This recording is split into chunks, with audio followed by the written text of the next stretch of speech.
Hello, friends, welcome back to your channel, The Fumi. And today we are going to read a new story with a detailed explanation. So let's start it. एक दिन एक शेर जंगल में सो रहा था और एक बार इसके वर्ड मीनिंग देखने की कोशिश करते हैं तो एक का मतलब वन, दिन, डे, एक, आ, शेर यानी लायन, जंगल, द फॉरेस्ट। जब हम स्पेसिफिकली जंगल की बात करते हैं तो हम उसके लिए द फॉरेस्ट यूज़ करते हैं और मे के लिए इन का यूज़ होगा। सो रहा था, सोना या सोने का जो इंग्लिश मीनिंग है वो स्लीप है, लेकिन यहाँ पर सो रहा था पास्ट कंटिन्यूस है तो इसका जो इंग्लिश मीनिंग होगा वो होगा वॉज स्लीपिंग। और अगर इसके कंप्लीट इंग्लिश सेंटेंस को देखें तो वो बनेगा one day a lion was sleeping in the forest. अगला सेंटेंस है एक छोटा चूहा उसके ऊपर बार बार चढ़कर दौड़ रहा था। और अगर इसके वर्ड्स मीनिंग देखें तो वो है एक अ या वन, छोटा यानी कि स्मॉल, चूहा माउस, उसके यानी कि हिज, ऊपर यानी ओवर या ऑन, बार बार यानी कि अगेन एंड अगेन या रिपीटेडली, चढ़कर, चढ़ना होता है क्लाइंब, चढ़कर मतलब क्लाइंबिंग, दौड़ना यानी रन, और दौड़ रहा था तो वॉज रनिंग क्योंकि ये पास्ट कॉन्टिन्यूस का सेंटेंस है। अब अगर इसकी कंप्लीट इंग्लिश ट्रांसलेशन को देखें तो वो बनेगा a small mouse was running up and down over his body again and again. अगला सेंटेंस है शेर जाग गया और उसने चूहे को पकड़ लिया। शेर यानी द लायन, जागना यानी कि वेक अप और जाग गया यानी कि वोक अप, एंड यानी और, पकड़ने का मतलब होता है कैच, पकड़ा को हम कॉट कहते हैं, चूहे को द माउस। तो इसका कंप्लीट जो सेंटेंस बनेगा इंग्लिश में वो बनेगा the lion woke up and caught the mouse. इस स्टोरी का अगला सेंटेंस है चूहे ने कहा कृपया मुझे माफ कर दो।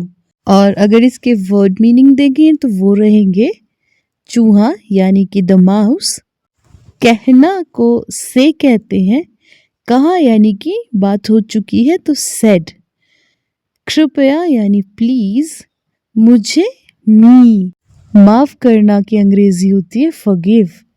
तो अगर इसका कंप्लीट इंग्लिश सेंटेंस देखें तो वो बनेगा the mouse said please forgive me.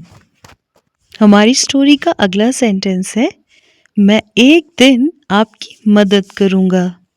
और इसके जो वर्ड मीनिंग है वो कुछ इस तरह से है कि मैं यानी आई, एक दिन वन डे, आपकी या आपको यानी कि यू, और करूँगा की बात हो रही है, मदद करने की बात हो रही है। तो मदद होता है हेल्प, करना यानी भविष्य में फ्यूचर में कोई चीज़ होगी तो उसके लिए विल का यूज़ करेंगे। तो यहाँ पर जो कंप्लीट इंग्लिश सेंटेंस बनेगा वो कुछ ऐसे बनेगा कि I will help you one day. अब अगले सेंटेंस की तरफ बढ़ते हैं। तो अगला सेंटेंस है शेर हंसा और उसने जाने दिया। इसके वर्ड मीनिंग है शेर यानी द लायन, हंसना यानी लाफ, हंसा यानी कि पास्ट फॉर्म है यहाँ भी, तो यहाँ पर हम लाफ्ट का यूज़ करेंगे, और का मतलब होता है एंड, जाने देने का मतलब होता है लेट गो, जाने दिया मतलब लेट गो उसे यानी हिम। तो इसका कंप्लीट इंग्लिश सेंटेंस बनेगा the lion laughed and let him go. अब हमारा अगला सेंटेंस है एक दिन शेर जाल में फंस गया। इसके वर्ड मीनिंग होंगे एक दिन यानी वन डे, शेर यानी द लायन, जाल नेट, में यानी इन, फंस गया, फंसना होता है कैच, फंस गया या पकड़ा गया मतलब was caught, क्योंकि पास्ट की बात हो रही है। आपने गौर किया होगा कि कहानी में जब जब भी शेर शब्द आया है तो उसका इंग्लिश मीनिंग द लायन है। ये इसलिए है क्योंकि हम एक स्पेसिफिक शेर की बात कर रहे हैं, एक स्पेसिफिक लायन की बात हो रही है। यही सेम चीज़ चूहे के केस में भी है। जब भी हम चूहे की बात कर रहे हैं तो हम द माउस बोल रहे हैं, क्योंकि एक कोई पर्टिकुलर चूहा है, स्पेसिफिक चूहा है जिसके बारे में ये कहानी है। तो इसीलिए हम दोनों के नाम के आगे द का यूज़ कर रहे हैं। अब अगर हम इसके कंप्लीट इंग्लिश ट्रांसलेशन को देखें तो वो होगा one day the lion was caught in a net. हमारा अगला जो सेंटेंस है वो है चूहा आया और उसने जाल काट दिया। और इसके वर्ड मीनिंग है चूहा यानी द माउस, आना मतलब कम, आया यानी कि आ चुका है तो केम, और यानी एंड, जाल यानी द नेट, काटना यानी कि कट, तो काटा यानी कट। पास्ट फॉर्म में भी कट ही रहेगा और प्रेजेंट में भी कट ही रहेगा। तो अब अगर इसका कंप्लीट इंग्लिश ट्रांसलेशन देखें तो वो बनेगा the mouse came and cut the net. हमारा अगला सेंटेंस है शेर आज़ाद हो गया। और इसकी वर्ड मीनिंग को अगर देखें तो वो होंगे, फिर से क्योंकि शेर की बात हो रही है तो द लायन आ जाएगा।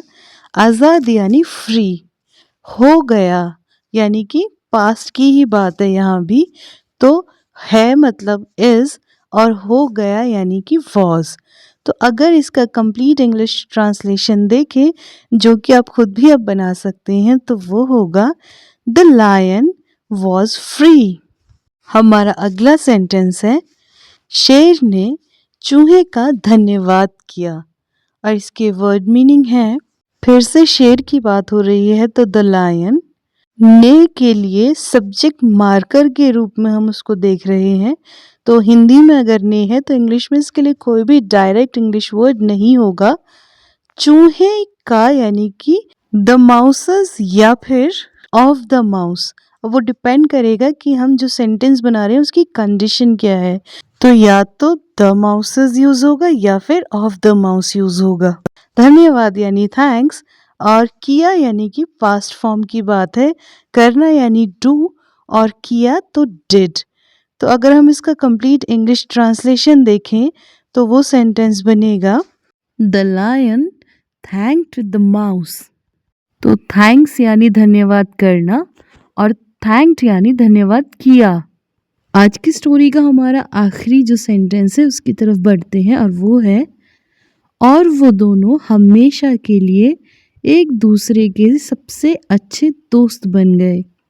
अब इसके वर्ड मीनिंग देखें तो वो रहेंगे और यानी एंड, वो यानी दे, दोनों यानी कि बोथ, हमेशा के लिए यानी फॉरएवर, एक दूसरे के मतलब कि ऑफ ईच अदर या फिर ईच अदर्स, सबसे, द मोस्ट, सबसे का मतलब है द मोस्ट, अच्छे यानी गुड या बेस्ट, दोस्त यानी फ्रेंड्स, बन गए, बनना यानी बिकम, और बन गए पहले ही बन चुके हैं तो बिकेम। तो अब हमारे पास हिंदी का पूरा वाक्य है, अंग्रेजी में उसके पूरे के पूरे वर्ड मीनिंग हमारे पास है। तो ये जो आखिरी सेंटेंस है इसको एक बार आप खुद से ट्रांसलेट करके देखिएगा और कमेंट बॉक्स में बताइएगा कि एक्चुअल ट्रांसलेशन क्या होगा, प्रॉपर सेंटेंस क्या रहेगा। तो आज के वीडियो में सिर्फ इतना ही, नेक्स्ट वीडियो में मिलेंगे, तब तक के लिए थैंक यू, बाय बाय।